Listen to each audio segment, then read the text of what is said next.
Okay, here we are already. I mean, let's do a quick rambletron update for this thing.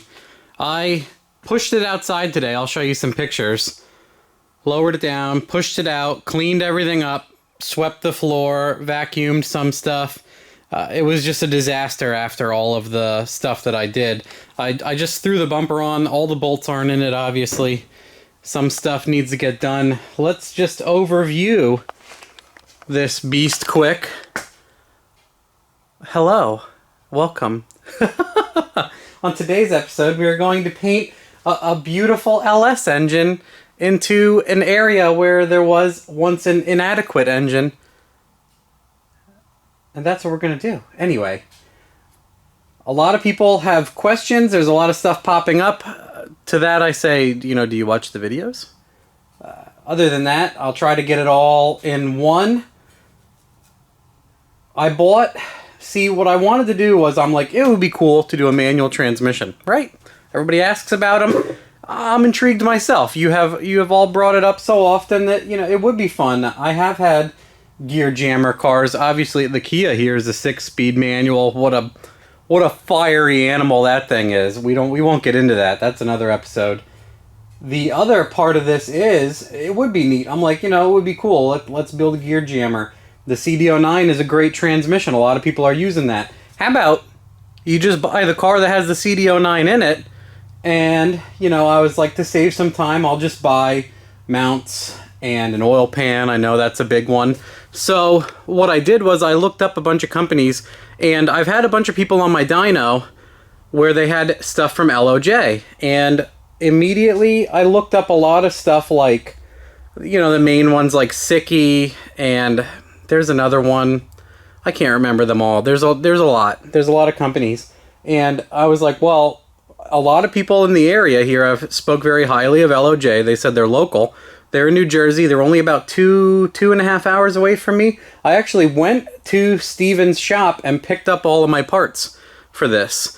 And the first thing I did is, when I was researching this whole subject, was I checked out LOJ, and I'm like, I'll buy pan and mounts and probably the adapter for the trans and go from there. And then what I saw was he sells tiered upgrades for the kits. And there's like a base kit for you if you're going to build a drift missile.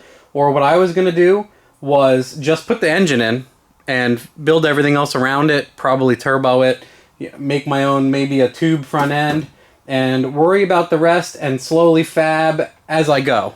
And as I looked at his upgrade tiers on the kits, you guys saw I had a Holly, I had a bunch of stuff. I'm like, this is what's going to happen.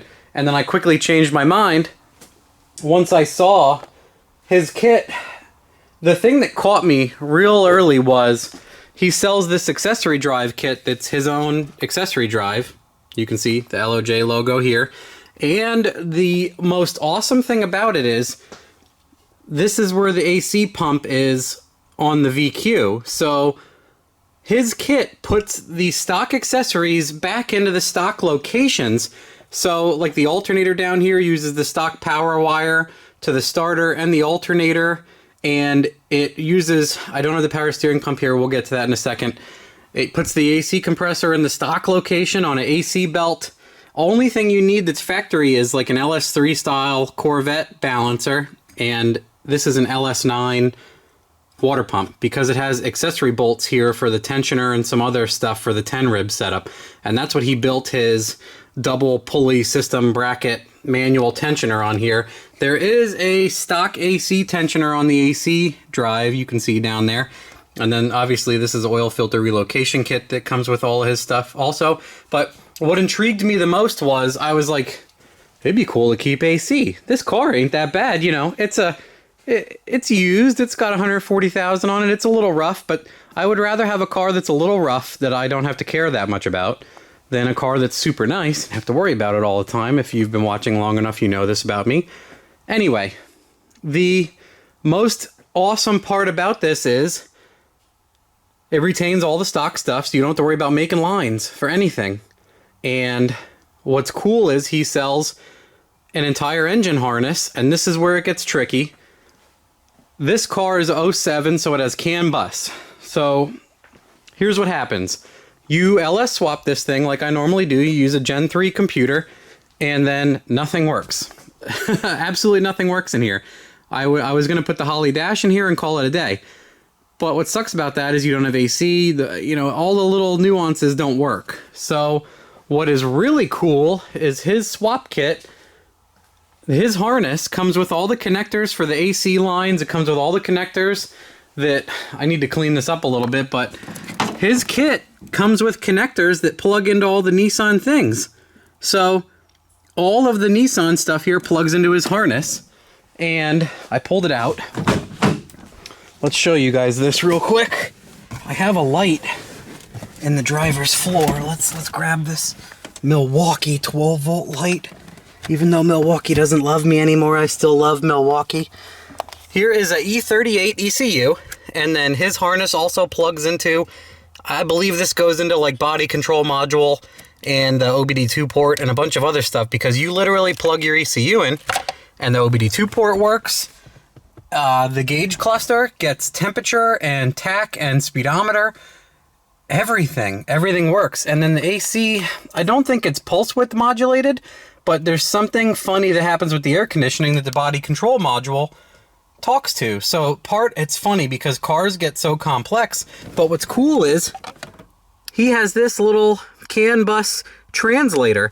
So this guy is like, oh, what's the vehicle speed from the body control module from the ABS sensors? And then it hands it off. Temperature, RPM, all of the little things like AC requests, they're all going through and talking nice, playing nice back and forth with each other. So you have to use a newer computer, but that's fine because I bought a 08 4.8 liter. And when you get his package, everything works as if GM and Nissan built it. So that is obviously, the farther I went up into the upgrades on the kit, the more I was like, I don't have as much time as I used to with the little guy. So if I can buy everything from him, it would certainly make my life easier. And then as I went on, I realized he sells a heavy-duty radiator kit. This is a C&R custom rad with the fans already on it. It comes with the hoses in extra length. You cut them to be perfect. It comes with the heater hoses. It comes with a block here because the heater hoses are back here. Honestly, the heater hoses are not hard to get to, but he gives you this anyway. So those connect to the heater hoses. The stock pump goes on here. Let's talk about the pump. Here is the alternator control wires. He puts a pigtail on because there's no way to plug them in once the alternator's installed. So he even has a breakout harness on here. Incredible.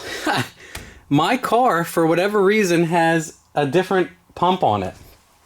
Someone at some point put this is a 7-rib power steering pump, which he says is probably from the G37. So it's a little bit newer. So when I went to install the brackets and everything else that hold the AC pump on and the thing that connects the power steering reservoir, it didn't fit. And I was like, man, do I have a wrong pump or did I pick up the wrong kit? And it was just the fact that it's a different pump. It's the wrong pump. So this is what my major setback is. I'm waiting for... I checked auto parts stores, and the damn steering pump is $150 or so. And then Steven from LOJ was like, hey, get one off eBay. They're only $50. And he was exactly right. This is the dipstick. It comes with the dipstick. It comes with the pan. It comes with a baffle. It comes with a pickup tube. It comes with... I bought a clutch from him. It comes with Cook's 1 7/8 long tube headers, oil filter relocation kit, the engine mounts, the adapter plate. Underneath it has since what this does is it moves the transmission 4.5 inches back, the engine and trans 4.5 inches back. Little dilly do is out here with Jamie. It comes with an aluminum adapter up there, and that moves the shifter into the correct location. So the shifter is in the same stock spot and everything else. It comes with this aluminum drive shaft that's a beast also. This bracket under here. So a lot of it is, as I went up in price, everything seemed more logical because all the guesswork is out of it. So everything is connected. and working. The only thing, I picked up everything in person at Steven's shop, and we talked much longer than we should have and didn't load the parts until I was like, I need to go home. I'm late. I didn't want to drive in traffic on Jersey Turnpike. I forgot to pick up the fuel line that goes from the stock. He even has a fuel line he gives you with the kit that connects to the stock fuel line. So I'm missing that. He's sending that. And I'm waiting for my power steering pump. And I had spark plugs laying around. I had TR55s. I only had 5 of them. So I bought the extras. So I did this side. So all I got to do is put these spark plugs in, connect the fuel line, and I can start it. Radiator's already filled with coolant. Everything's ready to go. I can start it and let it warm up. But I got to connect the power steering pump and everything else. I got to get an oil filter cap. But it's ready to go. So it has a Clutch Masters clutch rated for like 500 some foot-pounds, which might even work with the blower because it's a smaller motor. It might not make as much torque. We will see. I didn't want to get too aggressive of a clutch, so if I have to, I'll go to like a twin disc or something else. But that's it. It's already done, and I already showed this in the other video if you didn't see it. The hood closes. I just had to trim this guy. This little pedestal was actually holding the hood up. The blower is not going to be, it's not going to fit under the hood. It does fit under the hood if you use a smaller lid. That's a ZL1 lid. The CTSV lid is lower. And then if you have a square port, it bolts right on, but I have cathedral ports, so there's going to be a spacer here. But, so the only other stuff, what I want to do is obviously test this out on motor. I'm going to add a flex fuel sensor. I already added the pin to my computer, so I want to do it on pump gas. It has a sloppy stage 2 cam. We're going to see what that stuff does on pump gas. We're going to see what the improvement is on ethanol. The only other thing that I have to do, which won't stop me from driving it, is the long tube headers are, I think, 3-inch. And then this catback, I don't even know what brand. Does it say what brand catback this is? It had a catback exhaust. It looks like 2.5-inch. This guy was already on it. Doesn't say.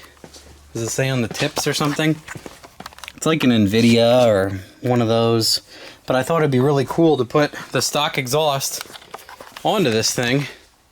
Have the ricer tailpipes. I always wanted to have like an RX-7 or something with, you know, the tips and everything coming out the back, but tons of V8 noises. So, I'm going to put the nitrous on this motor also. The only other thing I got to do, I'm going to get it running and driving. I just have to connect. The wiring for the cooling fans is just hanging. I gotta wire the relays, which is just a little short job. And then the exhaust. And it's just like little stuff like that. I have to make myself a little list just to make sure I get it all. But it's all very small. A ton of it is already done. It's ready to rock. Hopefully the power steering pump doesn't take forever to get here. That's killing me. I thought I'd be done. There's always something. I was very well prepared. I did this swap. I'd have to add up the hours, but only like 12 hours. And a bunch of stuff, I screwed myself on it, and I made it hard for myself. And obviously, I've never worked on one of these cars before or done a swap in one. But now, knowing what I know now, it will be much faster. A couple of the days, it was so hot, and I was so, like just out of my mind, rushing around, doing stuff that I could. One of the things is I could put a window unit in. I have one. But I think that the heat motivates you a little bit not to screw around. And I like working by myself, honestly, because I hold myself accountable pretty heavily. I like to... It's funny. The entire time I do this stuff, everybody thinks I'm working fast, but in my brain, I am working slow. And I'm taking forever. And I think that's one of the reasons why I do this stuff so fast, is that the entire time I'm doing this, I think it's taking me forever. And I'm like, what are you doing? You're never going to get this done. I'm my own drill sergeant. I'm pretty bad. So I pulled all the nitrous stuff out because I had to do a ton of wiring up here. That's where all my nitrous stuff was. That's all going to get added back in. This is where I'm going to steal fuel. I have a fuel pump in a box over there. It's a complete drop-in unit that Steven sells. It can make 600 horsepower.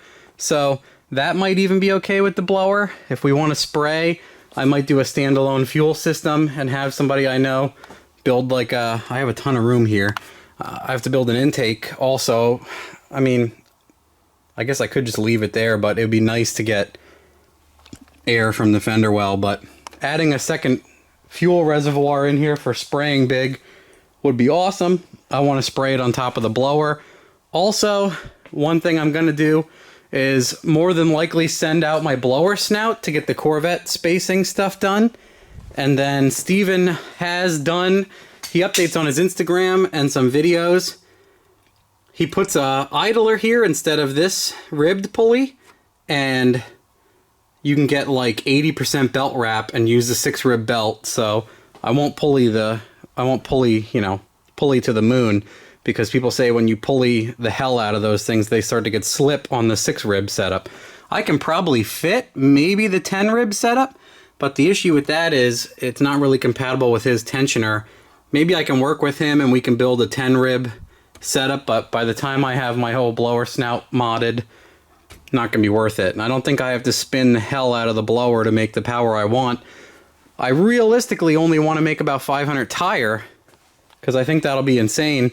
If you guys don't know, this transmission is pretty short. The gear ratios, first gear is like a 408, and then I think it has 400 some gears in the back, like 410s or 430s stock. So it's going to be wild with that much power with really short gearing. It has like STI gearing. It probably only does 104th. One thing I probably will end up doing with a lot of power is swapping a different rear end on it that has like the M45 or Q45. People talk about them all the time. I'm probably not getting it exactly right, but you understand it has like a 323. It's a direct swap diff. I'll probably end up doing that in a long timeline. I am so excited that I got this done so quickly that I did not think, honestly, a friend of mine gave me a hell of a deal on this blower. I didn't think I'd have a blower already. Part of me is like, put the blower on immediately, but you know, we won't learn all the things I had set out to learn. Honestly, I do want to learn how this will do by itself. A lot of people have this question, and I have to get the blower modified and do a bunch of extracurricular activities, and that would only slow me down from getting it running. The other big thing is I'm going to try it on the totally stock truck injectors, and then I'm going to decap them. Obviously, I'll probably need to. I think these are actually fairly big, like 40s. So they'll go 3 and change, 400. They might be fine for E also. So that's what I want to know and what I want to tell you guys. I want to decap them anyway, tune them, run them afterwards. Then I have this guy to get installed. We want to try that guy out. So that's the whole cumulative update. A lot of you guys might not realize how in-depth and all-inclusive that LOJ Ultimate Kit is, and it may seem expensive, except for it only took me, a total newbie. I mean, we could say I'm an extreme enthusiast. I work fast, but I did this all by myself, never working on one of these ever.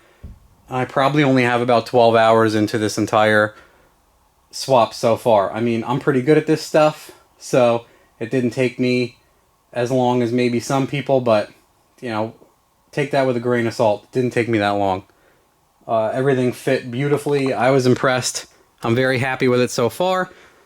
So I cannot wait to get it running and driving. I'm definitely going to fire it before I even finish the exhaust. I hate when stuff is too loud, though. I probably will not drive it with open headers. There's no point in that. LS motors sound terrible with open headers, in my opinion. No point. I got to go to Harbor Freight and get a bunch of these replacement pins. There was only like 2 or 3 that weren't completely smashed.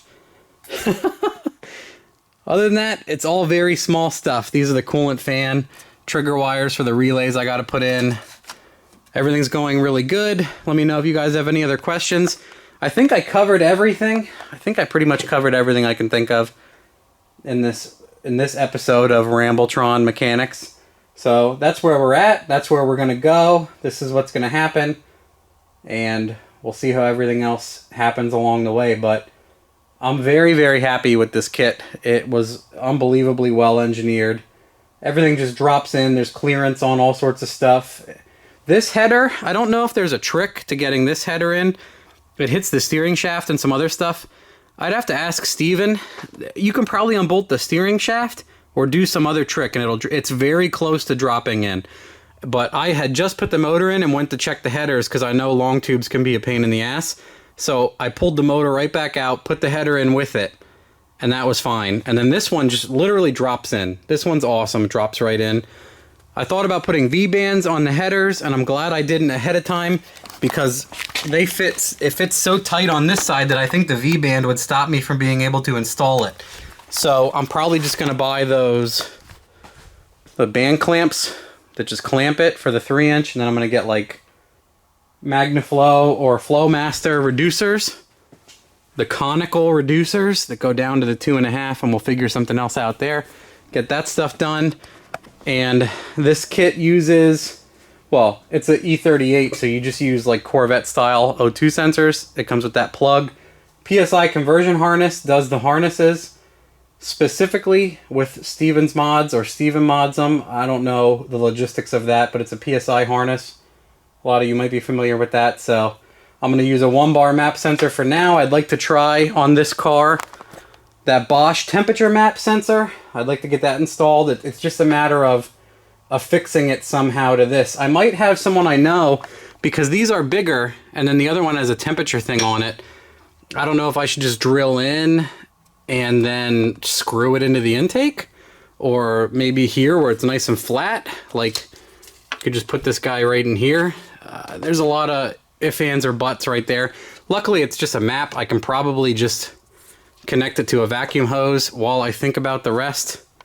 But this is actually not the stock throttle body. This is a Snake Eater Performance 92mm China Boy that I'm going to test out for him that he wants to sell.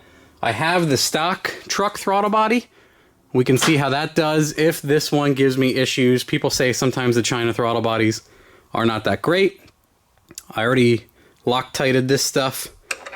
Everybody tells you all that stuff too. Anyway, there is the huge cumulative Rambletron update. Look, it even came with the steam vent hose with the kit. That was all worth it, right? Okay, so let me know if you have questions.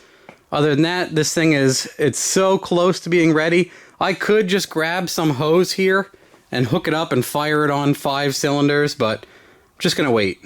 Just gonna get it ready and go. I got the ECU set up, I connected, that's working.